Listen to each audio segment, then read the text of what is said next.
മോശയോട് പറയുക, നീ ആവശ്യപ്പെട്ട കാര്യം നിനക്ക് ഞാൻ ചെയ്തു തരും.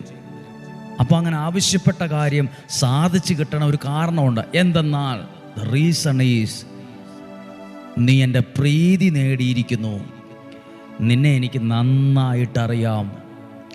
അറിയാമെന്ന വാക്കും നന്നായിട്ടറിയാമെന്ന വാക്കും ഒത്തിരി വ്യത്യാസമുണ്ട്. അറിയാം, എനിക്കൊരാളെ അറിയാം എന്ന് പറയുന്നത് സാധാരണമാണ്. എനിക്ക് നിന്നെ നന്നായിട്ടറിയാമെന്ന് പറഞ്ഞാൽ നിന്നെക്കുറിച്ച് എനിക്കെല്ലാം അറിയാമെന്ന അർത്ഥം. നിൻ്റെ വേദന അറിയാം, നിൻ്റെ സന്തോഷം അറിയാം, ദുഃഖം അറിയാം, മനോവിചാര വികാര മണ്ഡലങ്ങൾ അറിയാം, നന്നായിട്ടറിയാം. ദൈവം ആരാന്നറിയാമോ? എന്നെ നന്നായിട്ടറിയുന്ന, എൻ്റെ കുടുംബത്തെ നന്നായിട്ടറിയുന്ന, ഇന്ന് ഏതു കാര്യത്തിലാണ് ഭാരപ്പെടുന്നതെന്ന് ഈ റൂമിൻ്റെ അപ്പുറത്തെ റൂമിൽ കിടക്കുന്ന ആൾക്ക് അറിയത്തില്ല നീ ഏത് കാര്യത്തിലാണ് ഭാരപ്പെടുന്നതെന്ന്. പക്ഷെ ദൈവത്തിനറിയാം. അല്ല, ദൈവത്തിന് നന്നായിട്ടറിയാം. എന്നെ നന്നായിട്ടറിയുന്ന ദൈവം നമ്മൾ ആവശ്യപ്പെട്ട കാര്യം നമുക്ക് ലഭിക്കാൻ